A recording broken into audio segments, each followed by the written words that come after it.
penyalahgunaan lisan seseorang itu bisa menentukan dia ke surga atau ke neraka, disenangin orang atau dibenci orang, hanya dari lisan saja. Kita lihat misalnya kalau orang dicintai oleh orang lain gara-gara lisannya.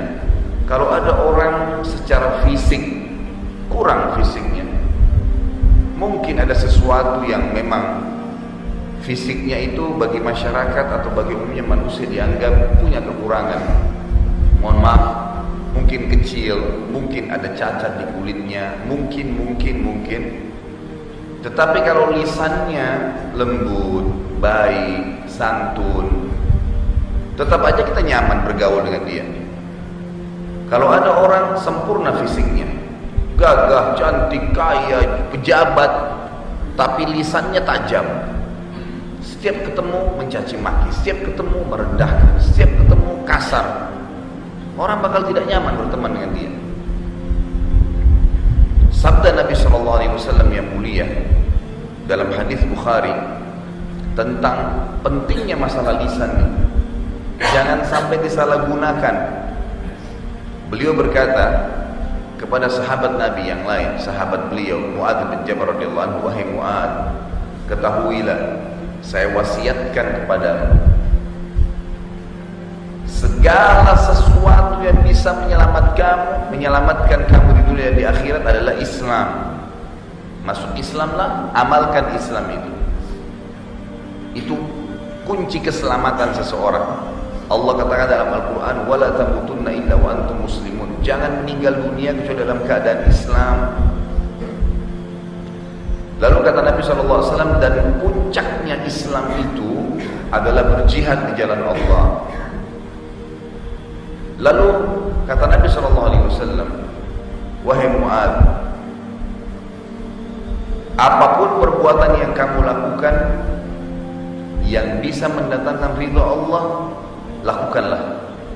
Dan apa yang bisa menahan murkahnya Allah, jauhilah. Maukah Mu'adz saya sampaikan kepada kamu sesuatu yang justru merusak itu semua, atau malah menjaga semua itu?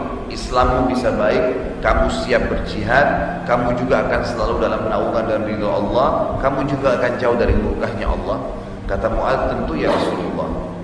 Lalu beliau memegang lidahnya, ditarik, sambil beliau berkata, kuffu anka hadza, jaga ini darimu, ini yang bisa merusak.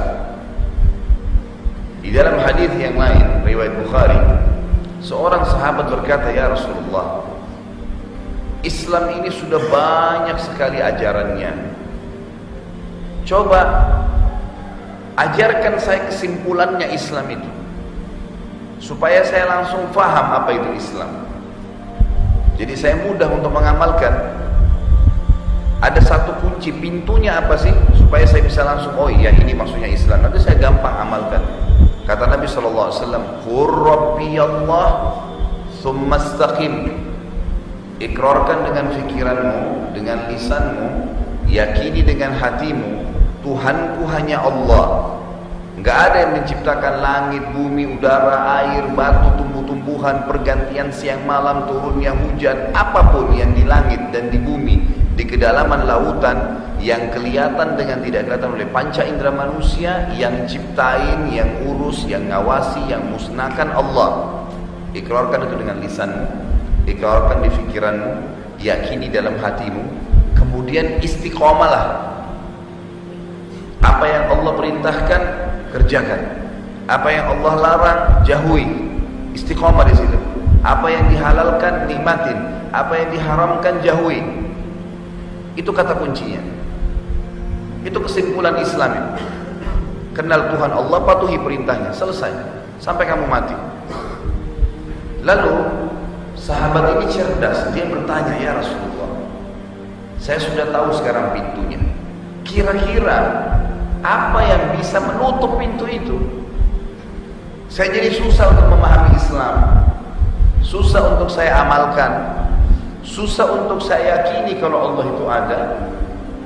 Nabi SAW sama perilaku hadis yang pertama, menarik lidah beliau sambil berkata, "Hadza, ini nih yang buat kamu susah. Bisa karena lisan ini kamu bisa istiqamah di agama Allah, bisa juga ini yang membuat kamu susah untuk mengamalkannya."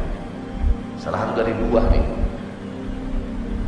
Hadis yang lain Bapak Ibu sekalian, riwayat Imam Muslim, kata Nabi Muhammad SAW, "Idza asbaha ibnu Adam," kalau tiba anak cucu Adam pada pagi hari kayak sekarang kita lagi alami di subuh waktu seperti ini, kullu a'da'ul jism tukaffirul lisan, semua anggota tubuh manusia itu berbicara pada lisan.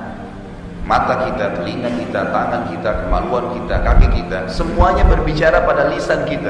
Tapi kita nggak tahu bagaimana itu. Semuanya menghardik lisan. Karena ini sudah mau beraktivitas. Mereka semua berkata, kata Nabi SAW, "Ittaqullaha fina." Wahai lisan, kau harus patuh kepada Allah terhadap kami. In istaqamta, istaqamna. Kalau kamu lurus, kami ikut lurus.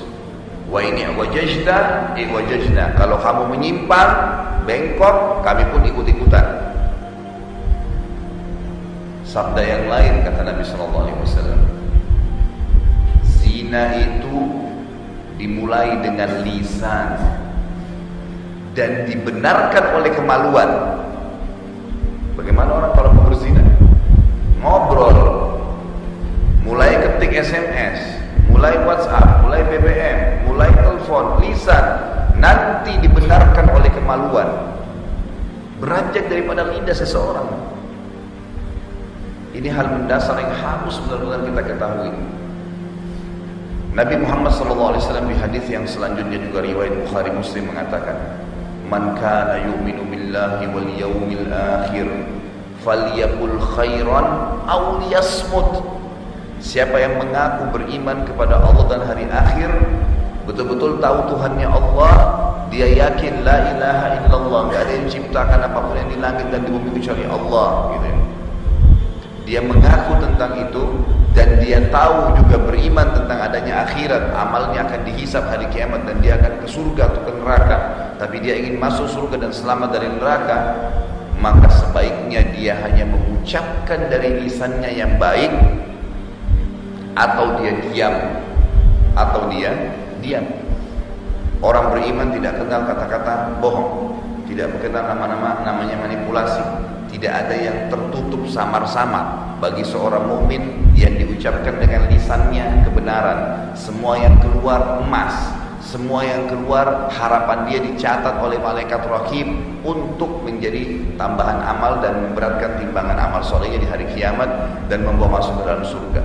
Enggak ada waktu bagi seorang mukmin mengucapkan kata-kata kosong, dusta, diputarbalikkan data, menyakiti orang lain. Tidak ada dalam Islam itu.